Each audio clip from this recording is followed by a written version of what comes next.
오늘 저희에게 주신 말씀 데살로니가후서 1장 3절에서 10절 말씀입니다. 형제들아, 우리가 너희를 위하여 항상 하나님께 감사할지니 이것이 당연함은 너희의 믿음이 더욱 자라고 너희가 다 각기 서로 사랑함이 풍성함이니, 그러므로 너희가 견디고 있는 모든 박해와 환난 중에서 너희 인내와 믿음으로 말미암아 하나님의 여러 교회에서 우리가 친히 자랑하노라. 이는 하나님의 공의로운 심판의 표요 너희로 하여금 하나님의 나라가 합당한 자로 여김을 받게 하려 함이니, 그 나라를 위하여 너희가 또한 고난을 받느니라. 너희로 환난을 받게 하는 자들에게는 환난으로 갚으시고 환난을 받는 너희에게는 우리와 함께 안식으로 갚으시는 것이 하나님의 공이시니, 주 예수께서 자기의 능력의 천사들과 함께 하늘로부터 불꽃 가운데 나타나실 때에 하나님을 모르는 자들과 우리 주 예수의 복음에 복종하지 않는 자들에게 형벌을 내리시리니, 이런 자들은 주의 얼굴과 그의 힘의 영광을 떠나 영원한 멸망의 형벌을 받으리로다. 그날에 그가 강림하사 그의 성도들에게 영광을 받으시고 모든 믿는 자들에게 놀랍게 여김을 얻으시리니, 이는 우리의 증거가 너희에게 믿어졌음이라. 네. 지난주 월요일부터 저희들은 새롭게 데살로니가 전서 그리고 오늘 후서 이렇게 말씀을 묵상하게 되었습니다. 데살로니가 전서라고 하는 성경은 편지입니다. 편지. 누군가 누구에게 편지를 보내는데, 보내는 사람이 누구냐 하면 사도 바울, 받는 사람이 누구냐 하면 데살로니가라고 하는 지역에 사는 성도들에게 보내는 편지입니다. 서신서가 굉장히 많이 있습니다. 그런데 그 중에서 데살로니가 전서 후서가 갖는 독특한 특징이 두 가지가 있는데, 첫 번째 특징이 뭐냐 하면 기록 연대입니다. 기록 연대가 뭐냐 하면 이 편지를 언제 쓰여졌느냐라고 하는데, 성경학자들마다 일치되는 주장이 뭐냐 하면 신약 성경 27권 가운데에 가장 먼저 기록된 성경이 데살로니가 전서라고 주장을 합니다. 그리고 대부분 다 여기에 인정을 합니다. 아마 이 얘기를 듣고 깜짝 놀라시는 분들이 있을 겁니다. 뭐라고? 마태, 마가, 누가, 요한보다 서신서가 먼저 기록되었다고? 왜냐하면 마태, 마가, 누가, 요한에는 예수님의 행적이 기록되어 있고, 사도 바울은 예수님이 돌아가신 이후에 예수님을 믿고 선교사가 되었는데 어떻게 이 편지가 먼저 기록되었을까? 참고로 말씀드리면 마태, 마가, 누가, 요한 가운데 가장 먼저 기록된 복음서는 마가복음이라고 생각을 합니다. 마가복음이 언제 기록됐냐 하면 AD 65년에서 70년 사이에 기록되었습니다. 다시 말해서 예수님이 돌아가시고 35년 정도 지나서 기억을 더듬고 소문을 듣고 해서 기록한 것이 복음서입니다. 그런데 오늘 본문에 기록된 이 데살로니가 전서는 언제 기록됐냐 하면 AD 51년경에 기록되었습니다. 예수님이 돌아가시고 20년이 채 되지 않아서 사도 바울은 선교사가 되어서 데살로니가에 전도했다가 그들에게 편지를 기록했는데, 대부분의 사람들은 이것을 정설로 받아들입니다. 따라서 데살로니가 전서는 신약 성경 가운데 가장 먼저 기록된 성경, AD 51년경에 기록되었다. 첫 번째 특징이고, 두 번째 특징은 뭐냐 하면 사도 바울이 데살로니가에 머물렀던 기간입니다. 머물렀던 기간이 아주 짧습니다. 우리가 보통 어떤 교회에 한 목사님이 시무를 한다 그러면 짧으면 10년, 길면은 30년 이렇게 교회에 머무는데, 오늘 본문에서 사도 바울이 데살로니가라는 교회에 머물렀던 기간은 공식적으로 3주입니다. 3weeks 머물렀습니다. 사도행전 17장 2절과 3절에 이렇게 나와 있습니다. 사도행전 17장은 사도 바울이 데살로니가에서 전도한 내용입니다. 바울이 자기의 관례대로 그들에게 들어가서 데살로니가 교회에 들어가서 새 안식일 동안 3week 3, 7, 21일 공식적으로 21일 동안 성경을 가지고 강론하였는데, 어떤 내용을 했냐 하면 뜻을 풀어 그리스도가 해를 받고 예수님이 십자가에 달려 죽으시고 가운데서 다시 살아나서 부활한 것을 증언하고 이르되 내가 너희에게 전하는 이 예수가 곧 그리스도라. 아주 간략하게 3주 동안 거기에 머물렀는데, 학자들은 3주는 좀 짧다고 봅니다. 아마 이것이 직접 3주인지 띄엄띄엄 3주인지 모르기 때문에 3주에서 약 2개월 정도 머물렀다는 것입니다. 이것입니다. 사도 바울이 세븐힐 지역에 왔다가 여기서 유대인 회당에 들어가서 안식일마다 가서 계속 예수님에 대한 십자가 죽음과 부활을 선포하고 그 얘기를 유대인들이 듣기 싫어서 돌로 치려고 했습니다. 그때 미안한 말이지만 바울이 도망을 가서 베레아라고 하는 식으로 도망을 갔습니다. 많은 오해를 받았지만 아무튼 오늘 본문에서 가장 중요한 것은 여기에 3주, 길어봐야 2개월 정도밖에 머물지 못했다라는 사실입니다.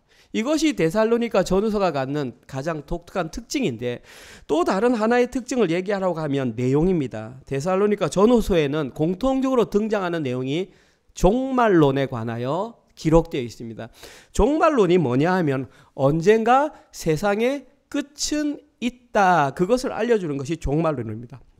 오늘 저희들이 읽었던 본문 역시 종말론의 한 부분입니다. 오늘 본문에는 어떤 내용이 기록되어 있냐면 하나님의 심판과 관련된 인류 최후의 날에 하나님께서 심판을 하시는데 그때 두 가지 질문이 있을 수 있다. 오늘 본문에는 최후의 심판과 관련된 두 가지 질문이 오늘 본문에 들어 있습니다. 따라서 저희들은 그 두 가지 질문을 통해서 종말을 살아가는 우리들은 어떻게 살아가야 하는지 우리의 삶의 자세들을 한번 오늘 말씀을 통해서 해답을 찾아보도록 하겠습니다. 오늘 첫 번째 저희들이 살펴볼 첫 번째 질문의 내용이 뭐냐 하면 주보에 나와 있는 것처럼 심판은 과연 언제 실현되는가? 이것이 첫 번째 질문입니다. 오늘 본문은 이렇게 말하고 있습니다. 7절에서 10절 한번 여러분들도 찾아보십시오.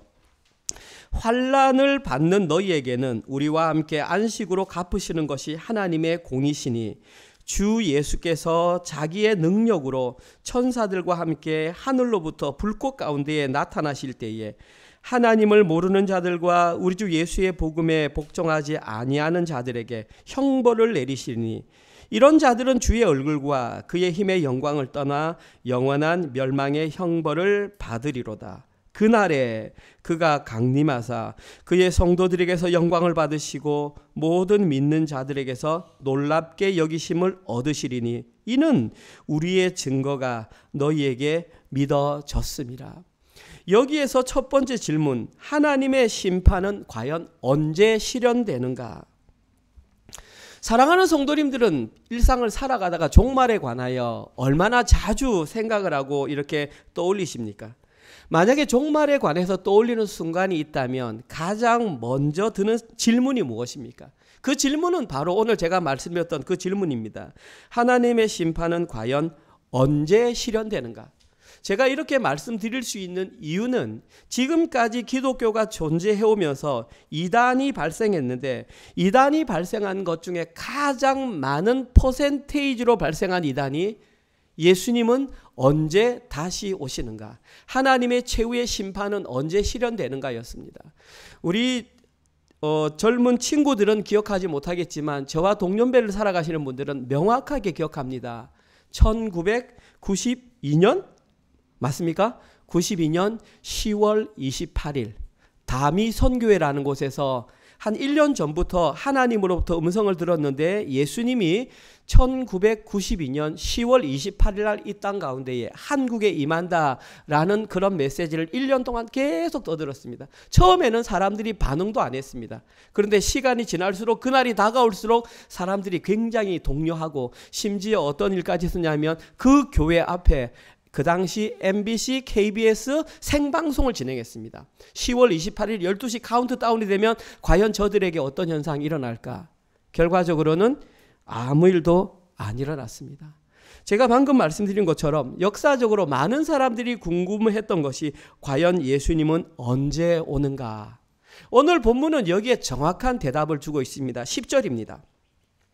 오늘 본문은 언제 예수님이 오시냐면 그날에 옵니다.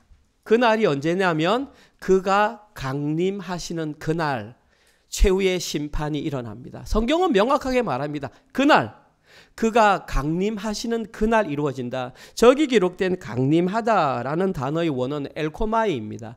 엘코마이라는 단어는 쉽습니다. 그냥 오다, 나타나다입니다. 그냥 풀어서 설명하면 그가 다시 나타나는 그날 최후의 심판이 일어난다는 것입니다. 오케이, 여기까지는 알겠습니다. 그러면 과연 그날이 언제인가 사람들은 궁금해하지 않습니까? 성경에는 그날 예수님이 오시는 날 최후의 심판이 일어난다. 그럼 도대체 그날이 언제인가?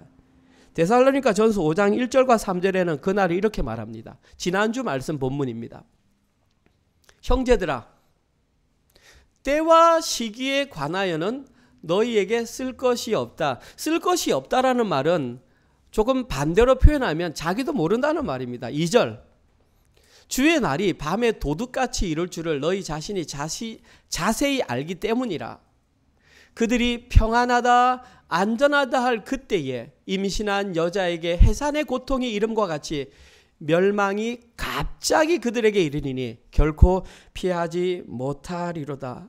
사도 바울은 여기서 두 가지를 말합니다. 첫 번째는 예수님이 다시 나타나시는 그때와 시기는 아무도 알지 못한다. 사도 바울 자신도 알지 못한다. 왜 사도 바울이 이렇게 확신하게 말했느냐? 예수님께서 말씀하셨기 때문입니다. 마가복음 13장 28절에서 32절 제자들이 물었습니다. 예수님, 최후의 날은 언제 옵니까? 이렇게 대답합니다. 무화과 나무의 비유를 배우라. 그 가지가 부드러워지고 잎사귀를 내면 여름이 가까운 줄 아나니 이와 같이 너희가 이런 일이 일어나는 것을 보거든 인자가 가까이 곧 문 앞에 이른 줄 알라. 내가 진실로 너희에게 말하노니 이 세대가 지나가기 전에 이 일이 다 일어나리라. 이제 말합니다. 천지는 없어지겠으나 내 말은 없어지지 아니하리라. 예수님 말씀. 그러나 그 날과 그때는 아무도 모르나니 하늘에 있는 천사들도 아들도 모르고 아버지만 아시느니라. 그 날은 언제인지는 오직 아버지 하나님, 성부 하나님만 안다고 예수님께서 말씀하셨습니다. 저는 궁금합니다. 과연 예수님이 그 날을 모르셨을까?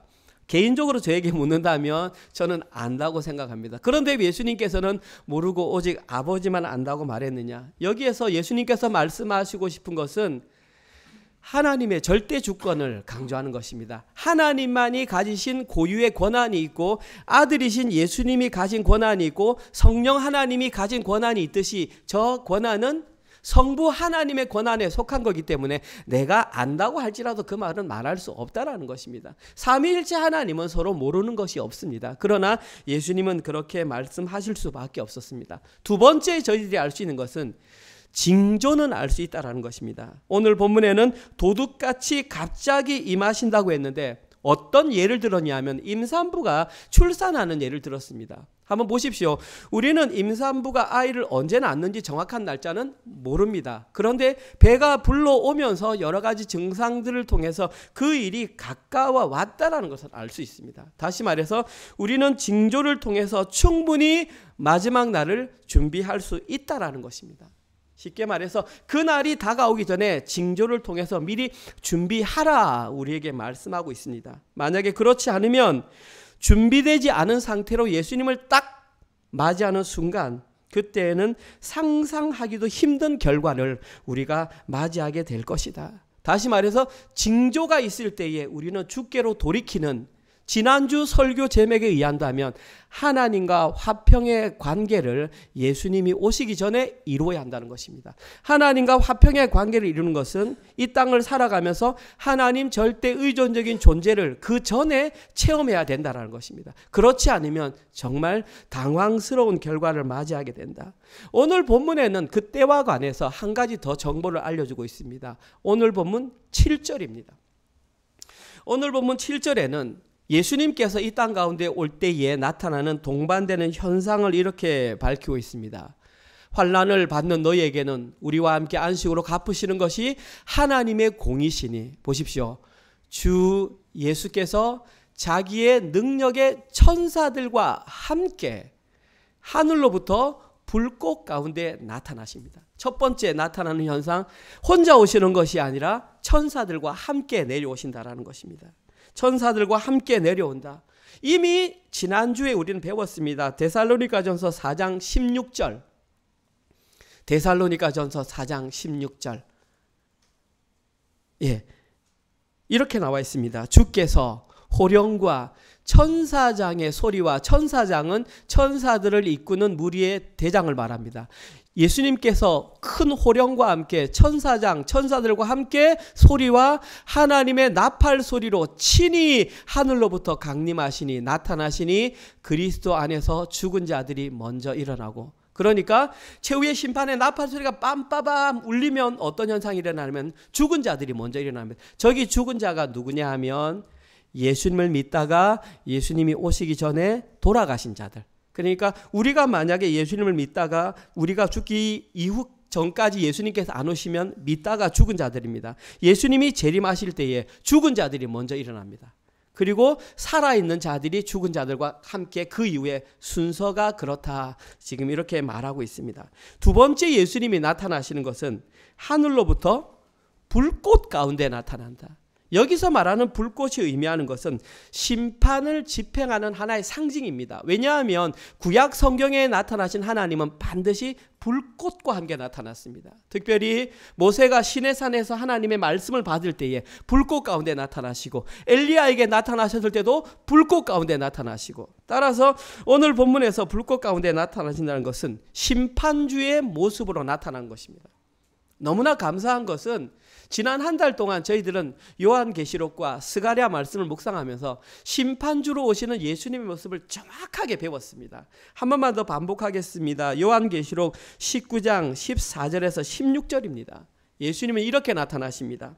하늘에 있는 군대들이 희고 깨끗한 세마포 옷을 입고 백마를 타고 그를 따르더라. 그의 입에서 예리한 검이 나오니 그것으로 만국을 치겠고 친히 그들을 철장으로 다스리며 또 친히 하나님 곧 전능하신 이의 맹렬한 진노의 포도주 틀을 밟겠고 그 옷과 그 다리에 이름을 쓴 것이 있으니 만왕의 왕이요 만주의 주라 하였더라. 심판주로 오시는 그 예수님의 입에서는 예리한 검이 나온다 그랬습니다. 이 예리한 검이 의미하는 것이 뭐냐면 예수님의 말씀입니다. 예수님께서 심판하실 때의 기준은 예수님의 말씀입니다. 내가 어떤 말을 했고 너희들이 그 말을 들었고 그 말을 믿고 그 말에 순종했느냐의 여부에 따라서 대상이 된다는 것입니다. 오늘 본문에서 마찬가지로 예리한 검으로 만국을 다스립니다. 뿐만 아니라 철장으로 그들을 다스린다. 철장의 원어는 쇠막대기입니다. 왕이 가지고 있는 그 지휘봉, 이걸 그 홀이라 그러죠. 홀. 그 홀을 가지고 다스린다. 뿐만 아니라 친히 맹렬한 진노의 포도주 틀을 밟는다. 포도주 틀을 밟으면 붉은색 포도즙이 흘러나듯이 그때에 많은 피가 흘러서 요한계시록에서는 말 발굽의 어깨까지 피가 흐를 것이다. 그 정도로 심각한 심판이 발생하게 될 것이다. 이때 나타나는 현상이라는 것입니다. 따라서 저희들은 그 마지막 심판의 날이 오기 전에 예수님의 말씀을 듣고 믿음으로 반응해야 합니다. 믿음으로 반응한다는 것은 십자가 복음을 믿음으로 입술로 고백하는 것이고 삶의 순종으로 그것이 나타나야 합니다. 두 번째 부분에서 말씀드리겠지만 그 삶으로 나타나는 것은 세 글자로 거룩함으로 나타나게 되어 있습니다. 사랑하는 성도 여러분, 예수님은 반드시 심판주로 이 땅에 다시 오십니다. 그러나 그때와 시기는 아무도 알 수 없습니다. 하지만 어느 정도 그날이 오는 것은 여러 가지 징조로 알 수 있습니다. 따라서 그 징조들을 보면서 마치 신랑을 기다리는 신부와 같이 저희들은 신부와 같이 단장함으로 거룩함으로 그날을 기다려야 할 것입니다. 왜냐하면 단장하며 기다리는 그들만 신랑을 맞이할 수 있기 때문입니다. 오늘 보면 첫 번째, 예수 그리스도는 언제 재림하시는가? 우리는 그때와 시기는 알 수 없다. 그러나 징조를 알게 되므로 그날을 준비해야 된다. 오늘 본문의 첫 번째 질문입니다. 오늘 본문에 기록된 두 번째 질문은 주보에 나와 있는 것처럼 심판의 결과는 누구인가? 무엇인가? 심판의 결과가 무엇인가는 다른 말로 말하면 누가 심판의 대상이 되는가? 두 가지입니다. 조금 길지만 제가 다시 한번 읽어보겠습니다. 오늘 보면 3절에서 9절 사이에 두 가지 대상이 나옵니다. 성도님들이 한번 찾아보십시오. 형제들아, 우리가 너희를 위하여 항상 하나님께 감사할지니 이것이 당연함은 너희의 믿음이 더욱 자라고 너희가 다 각기 서로 사랑함이 풍성함이니 그러므로 너희가 견디고 있는 모든 박해와 환난 중에서 너희 인내와 믿음으로 말미암아 하나님의 여러 교회에서 우리가 친히 자랑하노라. 이는 하나님의 공의로운 심판의 표요 너희로 하여금 하나님의 나라에 합당한 자로 여김을 받게 하려 함이니 그 나라를 위하여 너희가 또한 고난을 받느니라. 너희로 환난을 받게 하는 자들에게는 환난으로 갚으시고 환난을 받는 너희에게는 우리와 함께 안식으로 갚으시는 것이 하나님의 공이시니 주 예수께서 자기의 능력의 천사들과 함께 하늘로부터 불꽃 가운데 나타나실 때에 하나님을 모르는 자들과 우리 주 예수의 복음에 복종하지 않은 자들에게 형벌을 내리시리니 이런 자들은 주의 얼굴과 그의 힘의 영광을 떠나 영원한 멸망의 형벌을 받으리로다. 아멘. 오늘 본문 두 번째 질문인 하나님의 공의로운 심판과 관련한 질문은 하나님의 심판의 결과는 무엇인가? 누가 그 심판을 받게 되는가입니다. 여기에는 두 가지로 나와 있습니다. 첫 번째 심판의 결과는 하나님을 믿지 않았던 자들이 받게 된 결과입니다. 하나님을 믿지 않았던 자들은 어떤 심판의 결과를 당하는지 오늘 본문에는 명확하게 기록되어 있습니다. 먼저 그 대상자들이 오늘 본문 8절에 나와 있습니다. 이런 자들이 하나님의 심판의 대상입니다. 잘 보십시오. 첫 번째, 하나님을 모르는 자들이 여기에 해당됩니다. 두 번째, 주 예수의 복음에 복종하지 않은 자들입니다. 여기 두 군데에 해당되는 사람은 그가 누구라 할지라도 심판의 멸망의 대상입니다. 첫 번째, 하나님을 모르는 자. 두 번째, 주 예수의 복음에 복종하지 않는 자. 누구일까요? 하나님을 모르는 자. 사실은 이 땅 가운데 하나님을 모른다라고 말할 수 있는 자들이 과연 얼마나 될까요? 다 한 번씩 들었을 거 아니에요. 그렇다 치자. 그럼 두 번째, 이런 사람들이 심판의 대상입니다. 주 예수의 복음에 복종하지 아니하는 자들 발견하셨습니까? 주 예수의 복음에 복종하지 않은 자들, 주 예수의 복음에 복종하지 않았다라는 것은 어떤 것이 전제되어 있냐면 이들은 복음을 들었다라는 것입니다. 어떤 경우든 이런 설교의 자리든 누군가로부터 무엇이든 복음에 관해서 들었습니다. 그런데 복음에 복종하지 않는 자들이 여기에 형벌을 받는다. 여기에 기록된 형벌의 원어가 뭐냐 하면 보복 혹은 복수입니다. 그러니까 예수의 복음에 복종하지 않는 자들은 보복 혹은 복수를 당한다 이 말인데 이것을 나쁜 의미로 볼 필요는 없습니다. 복수나 보복의 원래 의미가 뭐냐면 정당한 대가를 받는다. 콩 심은 데 콩 나고 팥 심은 데 팥 난다. 예수 안 믿었으면 예수님의 말씀에 복종하지 않았으면 거기에 합당한 형벌을 받는다라는 의미입니다. 여기까지는 다 동의하실 것입니다. 아, 예수님의 말씀을 들었지만 복종하지 않은 자들, 좋아. 중요한 게 뭐냐 하면 9절에 나와 있습니다. 이 형벌이 한 번 받는 것으로 끝나는 것이 아니라는 사실입니다. 중요하니까 한번 같이 읽어보겠습니다. 9절입니다. 시작. 이런 자들은 주의 얼굴과 그의 힘의 영광을 떠나 영원한 멸망의 형벌을 받으리로다. 중요한 것은 영원한 멸망의 형벌이라는 것입니다. 그냥 한번 어떤 해를 당하는 것이 아니라 여기에 해당되는 사람은 영원한 멸망의 형벌을 받는다. 풀어서 설명하면 끝이 없는 그 멸망에 해당하게 된다. 그러니까 한번 예수님의 말씀에 복종 안 하는 것이 나 복종하는 이것이 아니라 그 결과는 상상할 수 없을 정도로 치명적인 결과입니다. 요한계시록에는 뭐라고 말이냐면 꺼지지 않는 유황불에서 그 불과 함께 영원히 살게 될 것이다.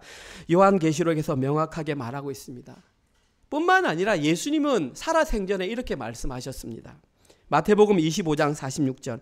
마태복음 25장은 심판장입니다. 양들과 염소에 속하는 자들. 그 결론 부분에 이렇게 나와 있습니다. 46절. 그들은 복음에 순종하지 않은 자들은 영벌. 오늘 본문에 의하면 영원히 멸망치 않는 그 벌, 형벌. 그 다음에 의인들. 복음을 듣고 순종한 믿는 사람들은 영생에 들어가리라 하시니라. 예수님이 하신 말씀입니다. 예수님이 하신 말씀은 진리입니다. 변경될 수가 없습니다. 사도 바울이 말한 것도 아니고 사도 요한이 말한 것도 아니고 예수님이 직접 말씀하셨습니다. 그들은 영벌에, 의인들은 영생에 들어가리라. 이것이 오늘 본문에서 두 번째 질문에 해당하는 첫 번째 대상자들, 하나님을 알지 못하는 자들, 예수의 복음에 순종하지 아니한 자들, 예수님의 십자가 복음을 거절한 자들에게는 영원한 멸망의 형벌, 영벌이 준비되어 있다. 오늘 본문에 기록된 두 번째 심판의 대상자들은 심판의 메시지를 미리 깨닫고 준비한 자들, 다시 말해서 믿은 자들입니다. 이들은 오늘 본문 5절에 이렇게 표현하고 있습니다. 그들의 모습을 오늘 본문 5절. 이는 하나님의 공의로운 심판의 표요 너희로 하여금 저기 나와 있네요. 하나님의 나라에 합당한 자들. 두 번째 대상자들은 하나님의 나라에 합당한 자들. 아까 예수님이 말씀하셨던 영생에 해당하는 자들이 바로 그들입니다. 쉽게 말해서 이들은 예수님의 말씀이 선포될 때에 그것을 진리의 말씀으로 받아들이고 그 말씀을 순종함으로 말미암아 이미 하나님 나라의 백성으로 살고 있는 자들. 오늘 우리가 예배전에 찬양했던 주님만이 왕이십니다라고 고백하며 그 왕됨을 인정하고 그분이 다스리는 그 나라를 살고 있는 그 자들이 바로 마지막 심판 때에 하나님 나라에 합당한 자라는 도장을 꽝 받게 된다는 것입니다. 이것이 장차 우리가 누리게 될 결과입니다. 이거 외에 다른 방법은 없습니다. 아까 첫 번째에 해당될 것이냐, 두 번째 하나님 나라에 합당한 자로 해당될 것이냐, 이 양자택일입니다. 중간에 어떤 것도 없습니다. 오늘 본문은 명확하게 여기에 속할 것인가 저기에 속할 것이냐를 우리에게 명확하게 알려줍니다.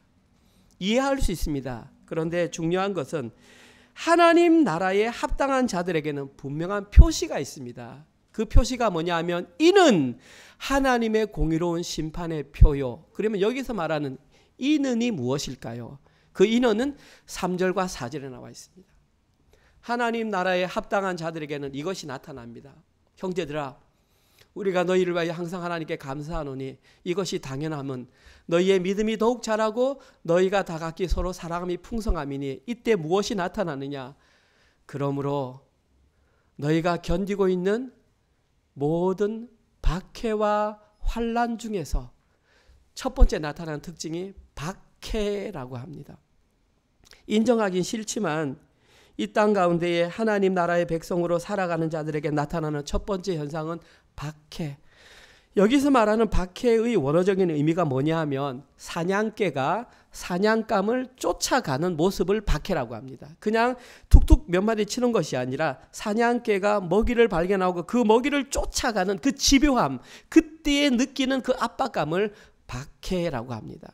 환난은 지난주에 배웠습니다. 환난의 원어는 누르다, 짜내다 이런 뜻입니다. 다시 말해서 이 땅 가운데 하나님의 백성으로 여겨지는 자들은 그런 짐승이 쫓아가는 그런 압박감과 짓누르는 듯한 그런 환난감들이 그들 가운데 반드시 동반되어 있다. 지난주에 뭐라 그랬습니까? 그 환난 가운데에 인내를, 인내 가운데에 연단을, 연단 가운데에 소망이 있다. 오늘 본문도 동일한 본문 속에서 합니다.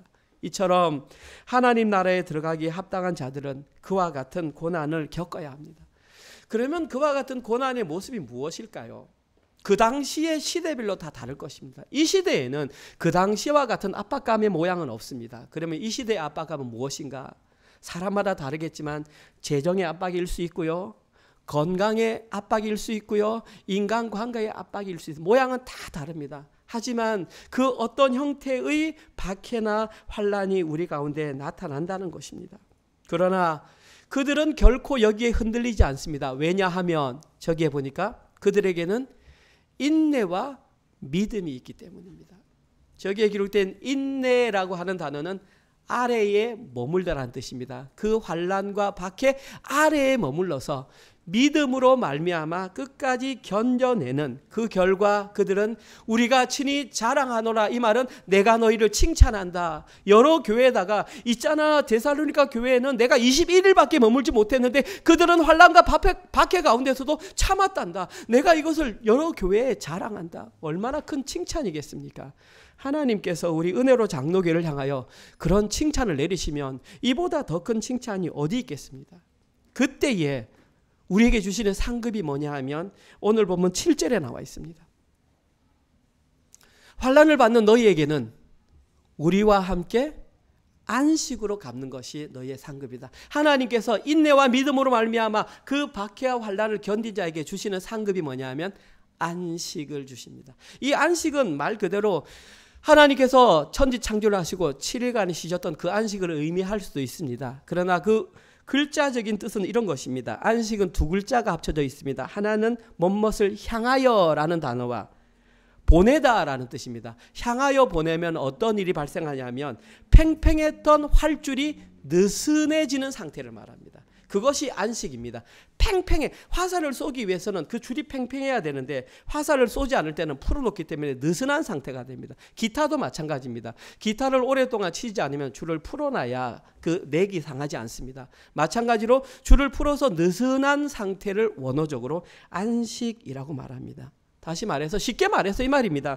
이 세상에서 하나님 나라에 합당한 자로 평가를 받았을 때에 그때 오는 모든 환난 박해로부터 얻는 모든 압박감에서 해방되어 더 이상 그 조림이 없는 상태, 이 상태가 안식의 상태이며 위로의 상태다. 오늘 본문은 하나님 나라에 합당한 자들에게는 현재의 그 고난이 있었지만 그것을 풀 수 있는 그런 안식과 위로를 선물로 주시겠다, 그렇게 말합니다.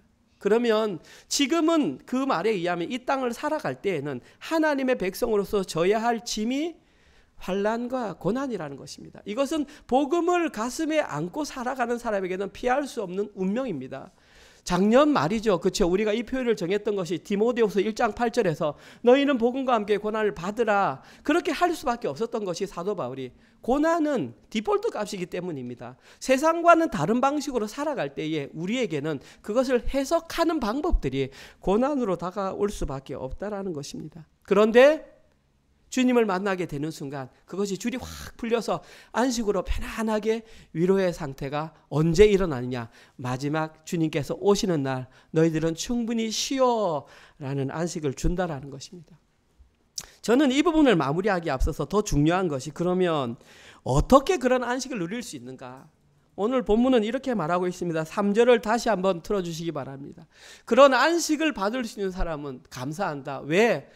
너희의 믿음이 더욱 자라고 있다. 믿음이 자란다는 것은 기본적으로 믿음이 있고 그 믿음이 멈추어 있는 것이 아니라 쑥쑥쑥 자라서 그 다음에 너희가 다 각기 드러나는 열매가 사랑의 풍성함으로 드러나기 때문이다. 안식을 누릴 수 있는 이유는 인내와 믿음 때문입니다. 첫 번째, 이들에게서는 환난과 고난이 사라진 것이 아닙니다. 환난과 고난은 그대로 있지만 그것을 인내하며 견뎠기 때문입니다. 어떻게? 믿음으로. 두 번째, 그 믿음이 자라서 풍성한 열매를 맺었기 때문입니다. 사랑하는 성도 여러분, 이 땅 가운데에 하나님의 나라에 합당한 자로 역임을 받기 원하는 자들에게는 죄송하지만 박해와 환난이 사라지지 않습니다. 좀 위로가 되셨으면 좋겠습니다. 그러나 우리는 기도해야겠죠. 하나님, 이것이 너무 힘들어요. 하나님, 이것이 너무 힘들어요. 너무 아파요. 기도할 수 있겠지만 그것을 없애주시는 분은 하나님의 뜻입니다. 가장 중요한 예가 사도 바울입니다. 사도 바울은 그 뛰어난 복음 전도자였음에도 불구하고 그 몸에 가시가 있었는데 많은 학자들은 그 가시를 두 가지로 봅니다. 첫 번째는 안질입니다. 눈이 많이 안 좋아서 글을 쓰지를 못할 정도로 눈이 안 좋았다고 합니다. 두 번째는 간질입니다. 그 고난이 바울에게 떠나지 못해서 하나님께 3번이나 간구했습니다. 하나님, 떠나가게 해주세요. 떠나가게 해주세요. 하나님께서 네 은혜가 네게 족하다. 지금 사랑하는 성도님들 가운데에 어떤 고난을 겪고 계십니까? 물론 우리는 그 고난을 없애달라고 기도해야 합니다. 그러나 하나님께서 주신 것이라면 거기에 새로운 해석이 필요합니다. 왜 이것이 내게 왔을까? 왜 하나님께서는 이 시기에 나에게 이것을 허락하셨을까? 거기서 하나님의 뜻을 발견하는 것이 믿음이 성숙하게 자라는 것이며 사랑의 풍성한 열매를 맺는 것입니다. 그리고 이러한 모든 사항을 다 알고 있었던 사도 바울은 데살로니가 교회를 향하여 이렇게 기도합니다. 내가 대신 너희를 위해 기도해 줄게. 데살로니가 전서 3장 13절입니다. 참고로 데살로니가 전서 3장 13절은 데살로니가 전후서 전체를 합쳐서 가장 중요한 성경 구절입니다. 만약에 말씀을 암송한다면 이 말씀을 암송하면 좋겠습니다. 중요한 구절 우리 다시 한 번 더 함께 읽도록 하겠습니다. 시작.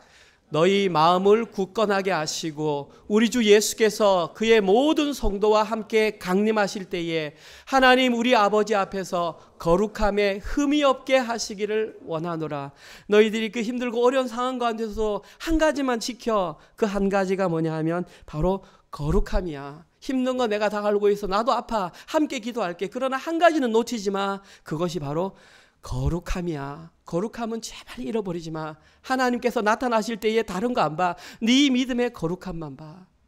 오늘 본문 제가 언급은 안 했지만 지난주 말씀에 분명하게 나와 있습니다. 데살로니가 4장 3절 이하입니다. 제가 말씀 안 드렸기 때문에 이건 제가 읽겠습니다. 특별히 사도 바울이 거룩함을 얘기하면서 이런 거룩함을 얘기합니다. 4장 3절.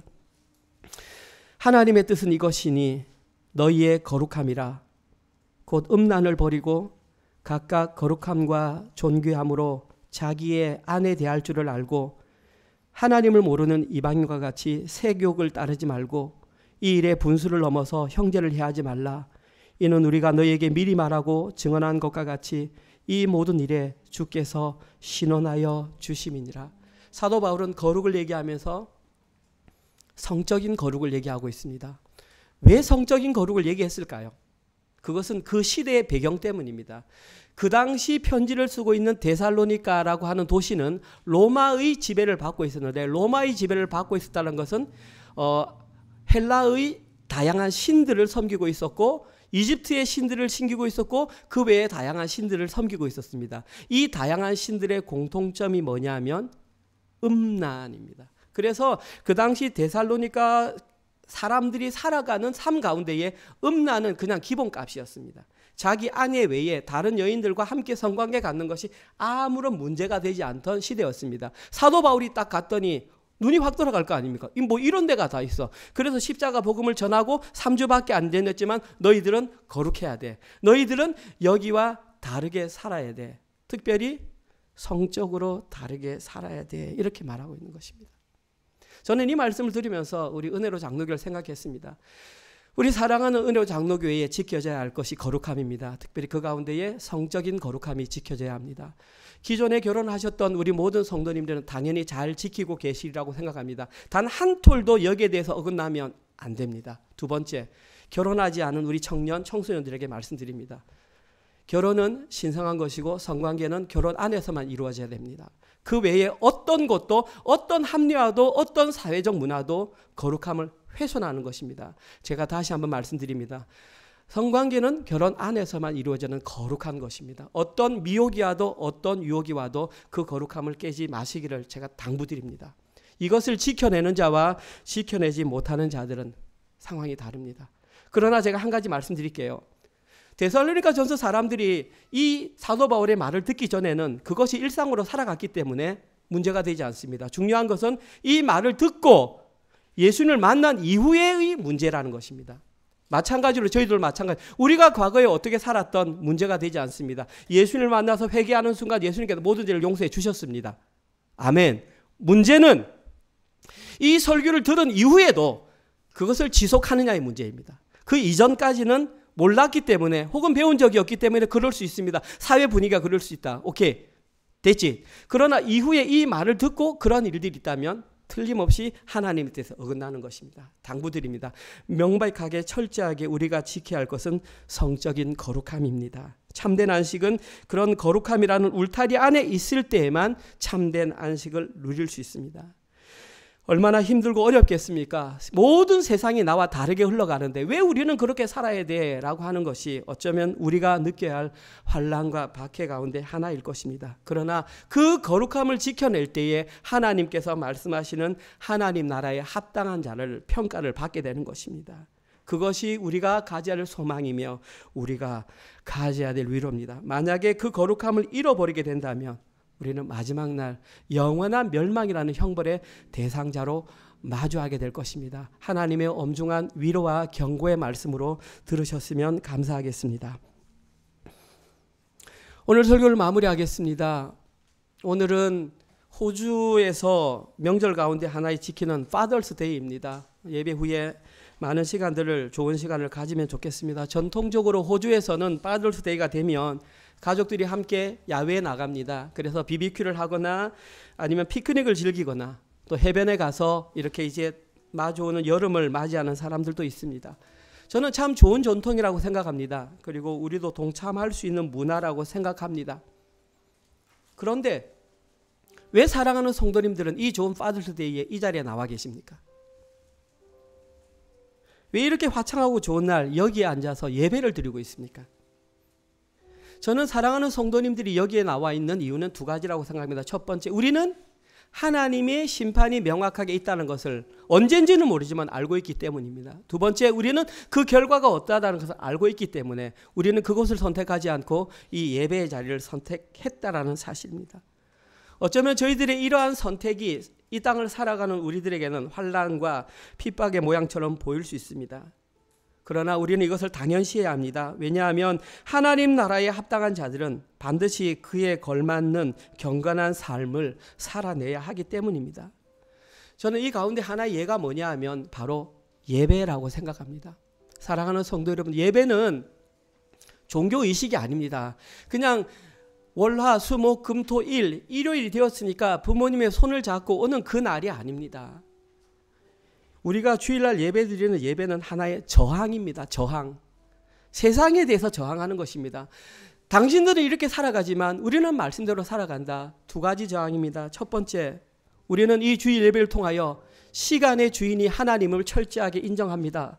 두 번째, 우리는 이 주일을 통하여 물질의 주인이 하나님을 철저하게 인정합니다. 그렇기 때문에 우리는 주일을 지킵니다. 저희들이 너무나 잘 아시는 것처럼 주일을 온전히 지켜내기 위해서는 반드시 거기에 대한 대가를 지불해야 합니다. 대가를 지불하지 않으면 주일을 온전히 지킬 수 없습니다. 한 예를 들면 그렇습니다.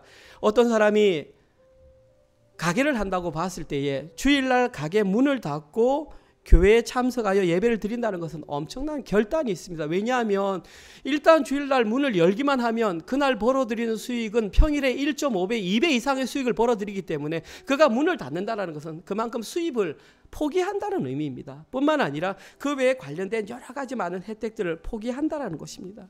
이 포기가 없으면 주일을 온전히 지킬 수 없습니다. 그러나 그것을 포기하는 그 삶이 하나님이 주인이심을 인정하는 하나님의 백성이 살아가야 할, 지켜야 낼 거룩함의 한 일부분이라고 생각합니다. 그러한 결단들 가운데 나오신 우리 은혜로 교회 모든 성도님들 축복합니다. 예수님은 반드시 다시 오십니다. 언제 오실지 모르지만 예수님은 이 땅 가운데 반드시 다시 오시며 예수님이 다시 오시는 그날 분리가 일어납니다. 이 자리에 앉아 계신 모든 성도님들 가운데에 이쪽 편에 서서 하나님을 다른 형태로 만나는 분이 단 한 분도 없기를 진심으로 간절히 소망합니다. 그리하려면 우리의 기본적인 일주일간의 삶이 달라야 합니다. 힘들고 어려워도 말씀이 있는 곳, 말씀이 시키는 곳, 말씀이 우리에게 알려주는 대로 순종하며 나아가는 모든 분들 되시기를 주님의 이름으로 축원드립니다. 아멘.